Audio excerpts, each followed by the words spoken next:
അറിവിന്റെ വന്നോണം ഇത്തവണ CC-യോടൊപ്പം ഏറ്റവും മികച്ച ഓഫറുകളുമായി CC ആപ്പ് വരുന്നു. Budget starting on September 18.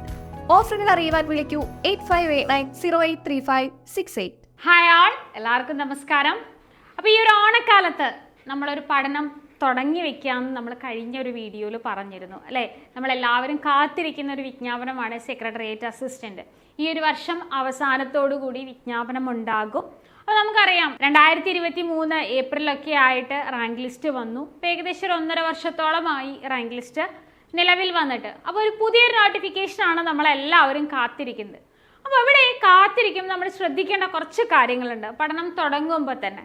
കാരണം ഇവിടെ സിലബസിൽ കുറച്ച് മാറ്റങ്ങളൊക്കെ വരാൻ സാധ്യത നമ്മൾ പറയുന്നുണ്ട്. കാരണം അതിനുശേഷം വന്ന യൂണിവേഴ്സിറ്റി അസിസ്റ്റന്റ് പോലെയുള്ള പരീക്ഷകൾക്കൊക്കെ ഏകദേശം ഒരു 13 മാർക്കോളം സ്പെഷ്യൽ ടോപ്പിക്കുകൾ ആഡ് ആയിട്ടുണ്ടായിരുന്നു അല്ലേ. യൂണിവേഴ്സിറ്റി അസിസ്റ്റന്റുമായിട്ട് അതിൻ്റെ സിലബസ് എടുത്ത് നോക്കുകയാണെന്നുണ്ടെങ്കിൽ അവിടെ കുറച്ചധികം മാർക്കിൽ കുറച്ച് വ്യത്യാസങ്ങൾ അല്ലെങ്കിൽ പുതിയ കുറച്ച് ടോപ്പിക്കുകൾ ആഡ് ചെയ്തിരുന്നു.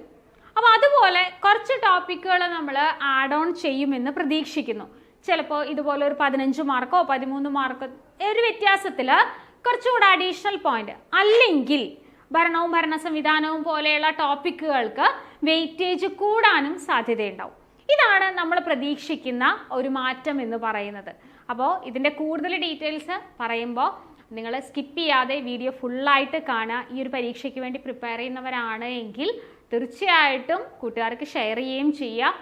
കാരണം ഇവിടെ പഠിക്കുമ്പോൾ നമ്മൾ ശ്രദ്ധിക്കേണ്ട മറ്റൊരു കാര്യം എന്ന് പറയുന്നത്, ഇവിടെ ഒരിക്കലും നമ്മൾ പ്രിലിംസ് ക്ലിയർ ചെയ്യുക എന്നുള്ള ആ ഒരു ലക്ഷ്യത്തോട് കൂടിയിട്ടല്ല നമ്മൾ എന്ത് ചെയ്യുന്നത്, പരീക്ഷയ്ക്ക് പഠിക്കുന്നത് അല്ലേ. നമുക്ക് എപ്പോഴും മെയിൻ എക്സാം ക്രാക്ക് ചെയ്ത് നല്ലൊരു റാങ്കിൽ എത്തുക എന്നുള്ളതാണ്. അപ്പോൾ ഇവിടെ പ്രിലിംസിൻ്റെയും മെയിൻസിൻ്റെയും സിലബസിനെ കമ്പൈൻ ചെയ്തുകൊണ്ട് നമുക്കൊരു പഠനം മുന്നോട്ട് കൊണ്ടുപോകണം അല്ലേ. അല്ലാതെ പ്രിലിംസ് വരെ ഒരു തരം പഠനം, അല്ലെങ്കിൽ അത് കഴിഞ്ഞാൽ വീണ്ടും ഇതേ ടോപ്പിക്കുകൾ തന്നെ കുറച്ചുകൂടെ ഡെപ്തിൽ പഠിക്കുക, അങ്ങനെയല്ല നമ്മൾ ചെയ്യേണ്ടത്.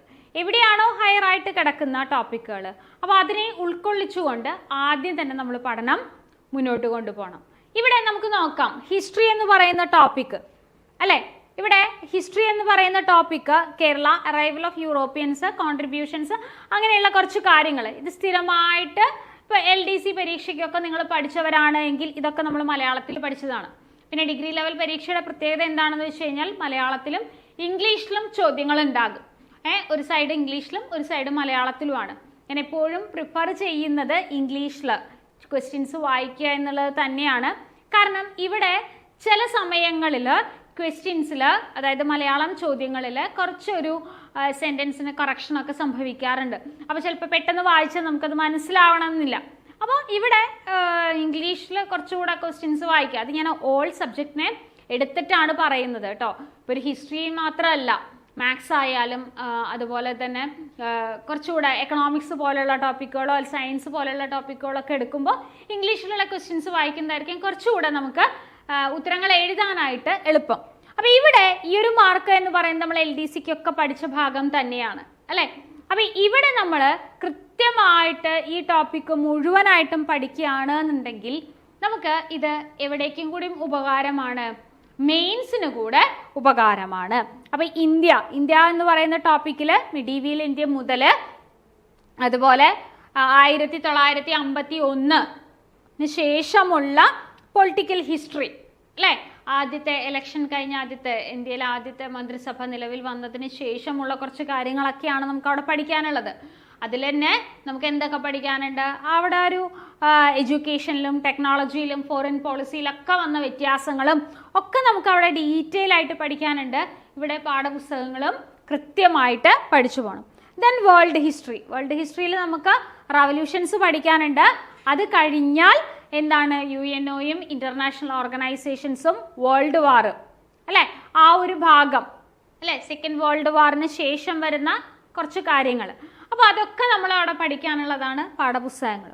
അപ്പോൾ ഇത്രയും ടോപ്പിക്ക് നമ്മൾ പഠിക്കുമ്പോൾ ഇത് ആദ്യം പ്രിലിംസിന് മാത്രമായിട്ട് പഠിക്കുക അങ്ങനെയല്ല. ഇനി മെയിൻസിന്റെ സിലബസ് നമുക്ക് എടുത്തു നോക്കാം. ഇതാണ് നമ്മുടെ കഴിഞ്ഞ പ്രാവശ്യം വന്ന മെയിൻസിന്റെ, അതായത് 2021 നോട്ടിഫിക്കേഷൻ വന്ന സെക്രട്ടേറിയറ്റ് അസിസ്റ്റന്റ് മെയിൻ പരീക്ഷയുടെ സിലബസ്. ഇവിടെ ഹിസ്റ്ററി എന്ന് പറയുന്നത് 5 മാർക്കാണ് പറഞ്ഞിരിക്കുന്നത്. കണ്ടോ, 5 മാർക്കാണ്. അപ്പോൾ ഇവിടെ നോക്കി, ഹിസ്റ്ററി 5 മാർക്കിന് അതേ കാര്യങ്ങൾ തന്നെയാണ് പറഞ്ഞിരിക്കുന്നത്. പ്രിലിംസിന്റെ സിലബസിൽ പറഞ്ഞിരിക്കുന്ന ആ ഒരു അറൈവൽ ഓഫ് യൂറോപ്യൻസ്, കോൺട്രിബ്യൂഷൻസ്, അതുപോലെ തന്നെ political and social history of Kerala after 1956 അല്ലേ, കേരള സംസ്ഥാന രൂപം കൊണ്ടതിന് ശേഷം. ദെൻ ഇവിടെ ഇന്ത്യ പൊളിറ്റിക്കൽ ഹിസ്റ്ററി, ആ ഒരു ഭാഗം അതേപോലെ തന്നെ ആ ഭാഗം വരുന്നത്. ദെൻ വേൾഡ് ഹിസ്റ്ററി അതേപോലെ തന്നെ. അപ്പൊ ഇവിടെ നോക്കി, 2 സിലബസിലും ഒരു സബ്ജക്റ്റ് തന്നെ, ഒരു സബ്ജക്റ്റ് എന്ന് പറയുമ്പോൾ ഹിസ്റ്ററി എന്ന് പറയുന്ന 3 ഹിസ്റ്ററിയും വരുന്നുണ്ട്. ഒരു സബ്ജക്റ്റ് തന്നെ നമുക്ക് എന്ത് ചെയ്താൽ മതി, പഠിച്ചാൽ മതി. അപ്പോൾ അതിനെ നമ്മൾ ഡീറ്റെയിൽ ആയിട്ട് തന്നെ പഠിക്കാം. നമ്മളെപ്പോഴും പ്രിലിംസ് എന്ന് പറയുമ്പോൾ ഒന്ന് ഓവറോൾ പഠിക്കാം, എന്നാൽ മെയിൻ പരീക്ഷയ്ക്കാവുമ്പോൾ കുറച്ചുകൂടെ ഡെപ്ത് കൊടുത്ത് പഠിക്കാം. ഇങ്ങനെയൊക്കെയാണ് നമ്മൾ ചെയ്യാറുള്ളത്. പക്ഷേ ഇവിടെ അങ്ങനെയല്ല ചെയ്യേണ്ടത്. ഇവിടെ നമ്മൾ ഹിസ്റ്ററി തൊറോയായിട്ട് പഠിച്ചു കഴിഞ്ഞാൽ, മെയിൻസിനെ കണക്കാക്കിക്കൊണ്ട് ഡീറ്റെയിൽ ആയിട്ട് പഠിച്ചു കഴിഞ്ഞാൽ ഇവിടെ എന്താണ്, നിങ്ങൾക്ക് ഈ ഇടയ്ക്കിടയ്ക്കുള്ള അല്ലെങ്കിൽ എന്താണ് ഒരു വീണ്ടും ഒരു ആദ്യം മുതലുള്ള പഠനം നമുക്ക് ആവശ്യം വരുന്നില്ല. റിപ്പീറ്റ് ചെയ്ത് വായിച്ചു പഠിച്ചാൽ മാത്രം മതി. അപ്പോൾ ഹിസ്റ്ററിയുടെ കഴിഞ്ഞല്ലോ. അതേപോലെ തന്നെയാണ് ജോഗ്രഫിയുടെ ടോപ്പിക്കുകളൊക്കെ വരുന്നത്. ഇതിപ്പോൾ മെയിൻ സിലബസിലുള്ള ജോഗ്രഫി ടോപ്പിക്കുകളാണ്. അതേപോലെ തന്നെ പൊതുഭൂമിശാസ്ത്രവും ഇന്ത്യയുടെ ഭൂമിശാസ്ത്രവും കേരളത്തിൻ്റെ ഭൂപ്രകൃതി അങ്ങനെയുള്ള ഭാഗങ്ങളൊക്കെ ആയിട്ട് ബന്ധപ്പെട്ടിട്ടുള്ള കാര്യങ്ങളും പഠിക്കാനുണ്ട്.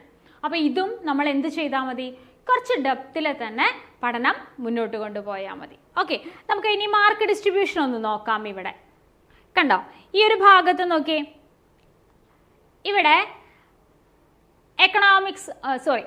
ഇവിടെ ജോഗ്രഫി എന്ന് പറയുന്ന ടോപ്പിക്ക് 5 മാർക്കാണ്. മെയിൻ എക്സാമിന്റെ സിലബസ് ആണ്. ജോഗ്രഫി എന്ന് പറയുന്ന ടോപ്പിക്ക് 5 മാർക്കാണ്. Then economics 5 mark. ഇതേ ഒരു ഭാഗത്തു നിന്ന് തന്നെ ചോദ്യങ്ങൾ എവിടെയും വരുന്നുണ്ട്, പ്രിലിംസ് പരീക്ഷയ്ക്കും വരുന്നുണ്ട് അല്ലേ, എക്കണോമിക്സ് എന്ന് പറയുന്ന ഭാഗത്തുനിന്ന്. ദെൻ ഇന്ത്യൻ കോൺസ്റ്റിറ്റ്യൂഷനൊക്കെ നമ്മൾ കുറച്ചുകൂടെ ഡെപ്തിൽ തന്നെ പഠിക്കണം. പ്രിലിംസിന് പഠിച്ച ആ ഒരു ലെവൽ പോരാ. അപ്പം നിങ്ങൾ ഈ 2 സിലബസും ഒരുമിച്ച് എടുത്തു വെച്ച് ഇവിടെ കൂടുതലായിട്ട് വരുന്ന ഭാഗങ്ങൾ ഏതാണ്, ഇപ്പം ഞാൻ ഹിസ്റ്ററി പറഞ്ഞില്ലേ, അതുപോലെ തന്നെ നോക്കി വയ്ക്കാം. ദെൻ ഇന്ത്യൻ കോൺസ്റ്റിറ്റ്യൂഷൻ ഇവിടെ 5 മാർക്കാണ്. Then Kerala governance and system of administration, ശരിക്കും ഇത് കഴിഞ്ഞ പരീക്ഷയ്ക്ക് 10 മാർക്കാണ് ചോദിച്ചത്. അതല്ലാതെ വേറെ സ്പെഷ്യൽ ടോപ്പിക്കുകളൊന്നും തന്നെ ഉണ്ടായിരുന്നില്ല. Important acts 5 mark. Then current affairs 15, arithmetic 10, English 10, language 10. ഇത് പ്രിലിംസിനും മെയിൻസിനും ഒരേപോലെ തന്നെയാണ്. മാത്സ്, ഇംഗ്ലീഷ്, മലയാളം എന്ന് പറയുന്ന ടോപ്പിക്കുകൾ. അപ്പോൾ ഇമ്പോർട്ടൻസ് ആക്ട്സ് ഒക്കെ ഇപ്പോൾ പഠിക്കണോ, ഡീറ്റെയിൽ ആയിട്ട് പഠിക്കണോ എന്നൊക്കെ ഉള്ളവരോട് അങ്ങനെ ഡൗട്ട് ഉള്ളവർക്കുള്ള ഉത്തരങ്ങളാണ് ഇതെല്ലാം. ഇമ്പോർട്ടൻ്റ് ആക്ട്സ് പോലെയുള്ള ടോപ്പിക്കുകളെല്ലാം തന്നെ ഡീറ്റെയിൽ ആയിട്ട് തന്നെ പഠിക്കണം. പിന്നെ ഇവിടെ ബേസിക് ഓഫ് കമ്പ്യൂട്ടർ, മാർക്ക് ഡിസ്ട്രിബ്യൂഷനിലാണ് അങ്ങോട്ടും ഇങ്ങോട്ടൊക്കെ വ്യത്യാസം വരുന്നത്. ഈ ടോപ്പിക്കുകളൊക്കെ അവിടെയും പഠിക്കാനുള്ളതാണ്. എന്നാൽ സയൻസ് എന്ന് പറയുന്ന ടോപ്പിക്ക് നമ്മൾ പ്രിലിംസ് പരീക്ഷ എഴുതുമ്പോൾ സയൻസ് എന്ന് പറയുന്ന ടോപ്പിക്കിൽ നമ്മൾ സയൻസ് ആൻഡ് ടെക്നോളജി എന്ന് പറഞ്ഞിട്ടാണ് സിലബസിൽ കൊടുത്തിരിക്കുന്നത് അല്ലേ. പക്ഷെ അതിൽ എന്താ പറയുക, basic knowledge about human body എന്ന് പറയുമ്പോൾ ഹ്യൂമൻ ബോഡി മുഴുവനായിട്ട് നമ്മൾ പഠിക്കണം അല്ലേ. എല്ലാ ഓർഗൻസിനെ കുറിച്ചിട്ടും അതുപോലെ തന്നെ എല്ലാ സിസ്റ്റം അല്ലേ, circulatory system, reproductive system, muscular system, nervous system, ഇതെല്ലാം നമ്മൾ പഠിക്കേണ്ടതാണ്. അതൊരു ബേസിക് ഐഡിയയിൽ പെടുന്നതാണ്. പക്ഷെ ഇവിടെ വരുമ്പോൾ ഇവിടെ വേറെ എടുത്തു പറഞ്ഞിട്ടുണ്ട്. Life science and public health 6 mark. അതായത് പൊതുജനാരോഗ്യം എന്ന് പറയുന്ന ടോപ്പിക്കിന് 3 മാർക്കാണ് അവിടെ പറഞ്ഞിരിക്കുന്നത്. അതിൽ എന്തൊക്കെ വരാറുണ്ട്, കൂടുതലായിട്ട് ഈ ഒരു പദ്ധതികൾ അല്ലേ, കേരള സർക്കാരിൻ്റെയും കേന്ദ്ര സർക്കാരിൻ്റെയും ഒക്കെ കീഴിൽ വരുന്ന പദ്ധതികൾ, അങ്ങനത്തെ ഭാഗങ്ങൾ. ദെൻ ഫിസിക്സ്, കെമിസ്ട്രി, ഇവിടെ ആ ഭാഗം മാത്രം ഡീറ്റെയിൽ ആയിട്ട് പറഞ്ഞിട്ടുണ്ട് അല്ലേ. പക്ഷെ അവിടെ പ്രിലിംസിൽ എന്താണ്, അത് അവിടെ സയൻസ് ആൻഡ് ടെക്നോളജി എന്ന് പറയുന്ന ഒരു ടോപ്പിക്കാണ് കൊടുത്തിരിക്കുന്നത്. അപ്പോൾ പ്രിലിംസിൽ ഞാൻ പറഞ്ഞു സയൻസ് ആൻഡ് ടെക്നോളജി എന്ന് പറയുന്ന ടോപ്പിക്കാണ് എന്ന്. അതേപോലെ തന്നെ കുറച്ച് ഇല്ലാത്തൊരു ഭാഗമാണ് ദി സിവിക്സ് എന്ന് പറയുന്ന ഭാഗത്ത് കിടക്കുന്നത്. അതായത് public administration, bureaucracy, features and, അതായത് ഈ ഒരു ടോപ്പിക്ക് സിവിക്സ് എന്ന് പറയുന്ന ടോപ്പിക്ക് മെയിൻ പരീക്ഷയ്ക്ക് നമുക്കില്ല. എക്കണോമിക്സ്, കോൺസ്റ്റിറ്റ്യൂഷൻ, അങ്ങനെയുള്ള ഇമ്പോർട്ടൻ്റ് ആക്ട്, അങ്ങനെയുള്ള ടോപ്പിക്കുകളാണ് വരുന്നത്. പക്ഷേ സിവിക്സ് എന്ന് പറയുന്ന ഒരു ടോപ്പിക്ക് നമുക്ക് ഇവിടെ ഇല്ല. ബാക്കി വരുന്ന ടോപ്പിക്കുകൾ നമുക്ക് നോക്കാം. സിവിക്സ് ഇല്ല എന്ന് ഞാൻ പറഞ്ഞു. Then Indian constitution. ഇവിടെ വളരെ കുറച്ച് ടോപ്പിക്കുകളെ നമ്മൾ കാണുന്നുള്ളൂ എങ്കിലും ഡീറ്റെയിൽ ആയിട്ട് തന്നെ എല്ലാ കാര്യങ്ങളും നമ്മൾ പഠിക്കണം അല്ലേ? എങ്കിലാണ് നമുക്കറിയാം ക്വസ്റ്റ്യൻസ് എന്ന് പറയുന്നത് വെറുതെ 4 ഓപ്ഷൻ തന്നിട്ടുള്ള ഒരു ഇതല്ല അല്ലേ? നമുക്ക് സ്റ്റേറ്റ്മെന്റ് ആയിട്ടുള്ള ക്വസ്റ്റ്യൻസും കുറച്ചുകൂടെ ആപ്ലിക്കേഷൻ ലെവലായിട്ടുള്ള നമ്മൾ പ്രത്യേകിച്ച് ഇത്ര വലിയ പോസ്റ്റുകളിലേക്കൊക്കെയുള്ള പരീക്ഷ എഴുതുമ്പോൾ കുറച്ചുകൂടെ ആപ്ലിക്കേഷൻ ലെവലിലുള്ള ക്വസ്റ്റ്യൻസ് ഒക്കെ ചില ഭാഗങ്ങൾ നമ്മൾ പ്രതീക്ഷിക്കാറുണ്ട്, സയൻസ് അല്ലാതെ വരുന്ന ഭാഗത്തു നിന്നൊക്കെ അല്ലേ? അപ്പോൾ അങ്ങനത്തെ ലെവലിലൊക്കെ ക്വസ്റ്റ്യൻസ് വരുമ്പോൾ അതൊക്കെ നമുക്ക് ആൻസർ ചെയ്യണമെങ്കിൽ വെറുതെ കുറച്ച് ഫണ്ടമെന്റൽ റൈറ്റ്സോ അല്ലെങ്കിൽ ഫണ്ടമെന്റൽ ഡ്യൂട്ടീസോ മാത്രം അറിഞ്ഞതുകൊണ്ട് കാര്യമില്ല. അവിടെ നമുക്ക് ഡീറ്റെയിൽ ആയിട്ട് എന്ന് പറയുമ്പോൾ ഈ ഒരു ടോപ്പിക്ക് മാത്രമല്ല, അതായത് കുറച്ചുകൂടെ വൈഡായിട്ട് നമ്മൾ കാര്യങ്ങൾ പഠിച്ചിരിക്കണം. ഇനി അടുത്ത ടോപ്പിക്ക് വരുന്നത് ഇവിടെ ഏതാണ്? Arts, sports, literature. ഇത് നമുക്ക് എപ്പോഴും ചോദിക്കുന്നതാണ്. മാർക്ക് ഡിസ്ട്രിബ്യൂഷനിലാണ് വ്യത്യാസം. ഒരു പരീക്ഷയ്ക്ക് 3 മാർക്കും മറ്റേ പരീക്ഷയ്ക്ക് 5 മാർക്കിനുമാണ് ചോദിക്കാറുള്ളത്. ഇവിടെ നമ്മൾ കറണ്ട് അഫെയറിനെ ചേർത്ത് തന്നെ ഈ ഒരു ഭാഗം പഠിച്ചിട്ട് പോകണം. സാഹിത്യം മലയാളത്തിലും ചോദിക്കാവുന്ന ഭാഗം തന്നെയാണത് അല്ലെ? അതായത് എഴുത്തുകാര്, കൃതികള്, അപരനാമങ്ങള്, കഥാപാത്രങ്ങള്, ഇതൊക്കെ തന്നെയാണ് ഇവിടെ ചോദിക്കുന്നത്. ജ്ഞാനപീഠം, ദെൻ സംസ്കാരം അല്ലെ? കൾച്ചറുമായിട്ട് ബന്ധപ്പെട്ട് കേരളത്തിലെ ആഘോഷങ്ങളെ കുറിച്ചിട്ടും ഇതൊക്കെ എപ്പോഴും ചോദിക്കുന്നതാണ്. മുൻപും ചോദിക്കാറുണ്ടായിരുന്നു, പക്ഷെ പ്രത്യേക ടോപ്പിക്കിന്റെ അടിയിലല്ല. ദെൻ കമ്പ്യൂട്ടർ, ബേസിക് സോഫ്റ്റ്വെയർ ആയിട്ടുള്ള കാര്യങ്ങൾ, കമ്പ്യൂട്ടർ നെറ്റ്വർക്ക്. ഇവിടെയും നമ്മൾ എന്ത് ചെയ്യാറുണ്ട്? നമ്മളെപ്പോഴും നമ്മുടെ ഡെയിലി ലൈഫുമായിട്ട് ചേർന്ന് നിൽക്കുന്ന ഒരു കാര്യമാണ് ഈ കമ്പ്യൂട്ടർ എന്ന് പറയുന്നത് അല്ലേ? നമ്മൾ പലതരത്തിലും ഈ ഒരു സിസ്റ്റത്തെ നമ്മൾ ഉപയോഗിക്കുന്നുണ്ട് IT മേഖലയെ. അപ്പോൾ അതിലെ അപ്ഡേഷൻസും ചോദിക്കാറുണ്ട് അല്ലെ? കറണ്ട് അഫെയർ ചേർത്ത് തന്നെ പുതിയ ടെക്നോളജി ഏതാണ്, അല്ലെങ്കിൽ പുതിയ വേർഷൻസ് ഏതാണ്, അങ്ങനെയുള്ള കാര്യങ്ങളൊക്കെ ചോദിക്കാറുണ്ട്. അപ്പോൾ നെറ്റ്വർക്കിംഗ് അല്ലെങ്കിൽ കമ്പ്യൂട്ടറുമായിട്ട് ബന്ധപ്പെട്ട കാര്യങ്ങൾ 2 എക്സാമിനും കോമൺ ആയിട്ട് പഠിക്കേണ്ടതാണ്. Then cyber crime, cyber law, ആ ഭാഗങ്ങൾ, IT ആക്ട് ഒക്കെ, അതൊക്കെ പല പരീക്ഷകൾക്കും നമ്മൾ പഠിക്കുന്നതാണ്. അപ്പോൾ ആദ്യമായിട്ടല്ല ഈ ഒരു പരീക്ഷയ്ക്ക് പ്രിപ്പയർ ചെയ്യുന്നത് എങ്കിൽ +2 ലെവൽ പരീക്ഷകളോ അല്ലെങ്കിൽ യൂണിഫോം പോസ്റ്റ് പോലെയുള്ള പരീക്ഷകൾക്കൊക്കെ ഈ IT ആക്ട് എന്ന് പറയുന്ന ഭാഗം നമ്മൾ പഠിക്കുന്നുണ്ട് അല്ലേ? സൈബർ ക്രൈമും IT ആക്ടും ഒക്കെ അവിടെ സ്പെഷ്യൽ ടോപ്പിക് എന്ന് പറയുന്നത് തന്നെ ഈ ഒരു ടോപ്പിക് ഉണ്ട്. അപ്പോൾ അതുകൊണ്ട് കുറേ പരീക്ഷകൾ എഴുതിയവരൊക്കെയാണ് എങ്കിൽ റിപ്പീറ്റ് ചെയ്ത് പഠിക്കുന്ന ഭാഗമാണ്. അപ്പോൾ അതൊന്നുകൂടെ ഉറച്ച് പഠിക്കുക എന്നുള്ളതാണ് ചെയ്യേണ്ടത്. ദെൻ ഇതാണ് ഞാൻ പറഞ്ഞ സയൻസ് ആൻഡ് ടെക്നോളജി, അതായത് പ്രിലിംസ് പരീക്ഷയ്ക്ക് മാത്രമുള്ള ഒരു ഭാഗം. പക്ഷെ ഇതിലെ കുറേ ഭാഗങ്ങളൊക്കെ നമ്മൾ ഇനിയും പഠിക്കാനുള്ളതാണ്. അതല്ലെങ്കിൽ വേറൊരു രീതിയിൽ മെയിൻ എക്സാമിന് പഠിക്കേണ്ടതാണ് അല്ലേ? ആ ഒരു ഭാഗം. ദെൻ വരുന്നതാണ് മാത്സിൻ്റെ ഭാഗം. കാരണം നമ്മൾ മാത്സ് 2 പരീക്ഷയ്ക്കും കോമൺ ആയിട്ട് തന്നെ പഠിക്കണം. 2 പരീക്ഷയ്ക്കും, അതായത് ഈ ഒരു പരീക്ഷയ്ക്ക് ഒരു തരത്തിൽ പഠിച്ചു, അല്ലെങ്കിൽ കുറച്ചുകൂടെ ടൈപ്പ് ക്വസ്റ്റ്യൻസ് മെയിൻ എക്സാമിന് പഠിക്കാം, അങ്ങനെയല്ല. എല്ലാ ടൈപ്പ് ക്വസ്റ്റ്യൻസും അല്ലെങ്കിൽ കുറച്ചുകൂടെ ലെങ്തി ആയിട്ടുള്ള ഉത്തരങ്ങൾ കണ്ടുപിടിക്കേണ്ട തരത്തിലുള്ള പ്രോബ്ലംസ് ഒക്കെ തന്നെ ഇപ്പോഴേ ചെയ്ത് പഠിക്കാം. ഇവിടെ മാത്സ് നമ്മൾ ഡെയിലി ചെയ്ത് പഠിച്ചാൽ നമ്മുടെ സ്പീഡ് കൂടും എന്നുള്ളതാണ്. ഒരു ക്വസ്റ്റ്യൻ കാണുമ്പോൾ തന്നെ നമുക്ക് അറിയാൻ പറ്റും എന്താണ് ഇത്, ഇന്ന കാര്യങ്ങളാണ് നമുക്ക് ചെയ്യാനുള്ളത്, ഇന്ന രീതിയിലാണ് ഉത്തരത്തിലേക്ക് എത്താൻ പറ്റുന്നത് എന്നൊക്കെയുള്ള കാര്യങ്ങൾ നമുക്ക് ചെയ്യാനായിട്ട് പറ്റും. അപ്പോൾ പ്രിലിംസ് പരീക്ഷയും മെയിൻസ് പരീക്ഷയിലും വ്യത്യാസം വരുന്നത് ഞാൻ പറഞ്ഞു. സിവിക്സ് എന്ന് പറയുന്ന ടോപ്പിക്കും അതുപോലെ സയൻസ് ആൻഡ് ടെക്നോളജിയും പ്രിലിംസിലും, മെയിൻസിലേക്ക് വരുമ്പോൾ നമുക്ക് ഇമ്പോർട്ടൻ്റ് ആക്ട്, പിന്നെ സയൻസും വേറെ ആയിട്ട് തന്നെ പഠിക്കണം.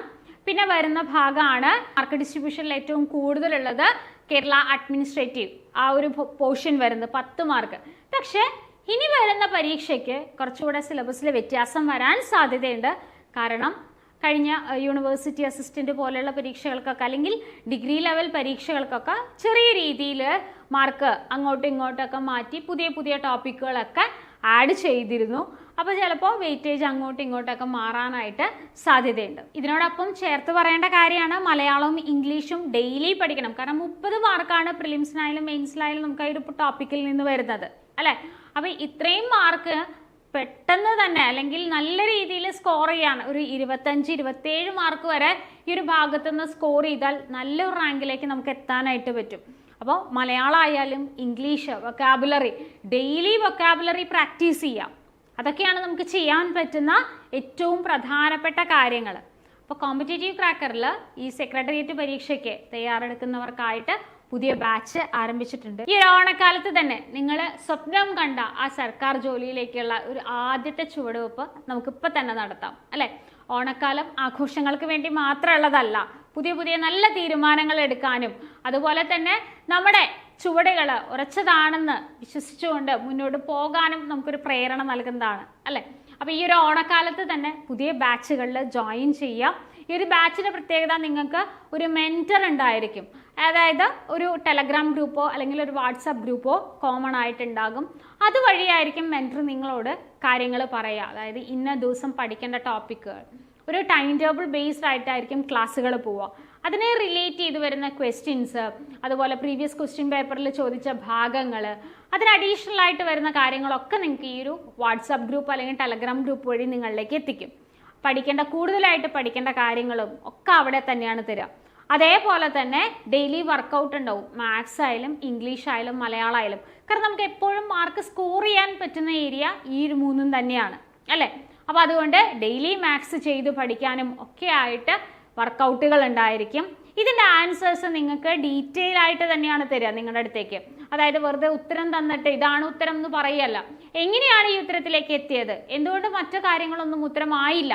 പ്രത്യേകിച്ച് ഇംഗ്ലീഷ് ഒക്കെ ചെയ്യുമ്പോഴാണ് നമുക്ക് അല്ലേ ഈസായി അല്ലെങ്കിൽ വാസ് അല്ല, ഇതെന്തുകൊണ്ട് വന്നു, അതെന്താണ് റീസൺ, അതൊക്കെ നമുക്ക് എപ്പോഴും തോന്നുന്നതാണ്. അപ്പോൾ അങ്ങനെ ഡീറ്റെയിൽ ആയിട്ടുള്ള എക്സ്പ്ലനേഷനോട് കൂടി തന്നെ നിങ്ങൾക്ക് വർക്കൗട്ടിൻ്റെ ആ ഒരു ആൻസേഴ്സ് ഗ്രൂപ്പിൽ ഷെയർ ചെയ്ത് തരും. അതുപോലെ വീക്കിലി എക്സാമുകളും മോഡൽ എക്സാമുകളൊക്കെ ആയിട്ടാണ് പുതിയ ബാച്ച് നമ്മൾ സെറ്റ് ചെയ്തിരിക്കുന്നത്. അപ്പോൾ ഈ ഒരു മടി പിടിച്ചിരിക്കാതെ നല്ല തീരുമാനങ്ങൾക്ക് നല്ല തുടക്കം ഈ ഒരു ഓണക്കാലത്ത് തന്നെ ഉണ്ടാകട്ടെ. അപ്പോൾ കോഴ്സിൽ ജോയിൻ ചെയ്യുന്നവർക്ക് ആകർഷകമായിട്ടുള്ള ഓഫറോട് കൂടിയിട്ട് ഇപ്പോൾ പർച്ചേസ് ചെയ്യാവുന്നതാണ്. അപ്പോൾ ഈ ഒരു സന്തോഷ വാർത്ത നിങ്ങൾ കൂട്ടുകാരിലേക്കും ഷെയർ ചെയ്യാം. അതുപോലെ തന്നെ ജോയിൻ ചെയ്യുക. സ്വപ്ന ജോലിയിലേക്കുള്ള തുടക്കം ഇപ്പോൾ തന്നെ ആവട്ടെ. എല്ലാ കൂട്ടുകാർക്കും ഹൃദയം നിറഞ്ഞ ഓണാശംസകൾ.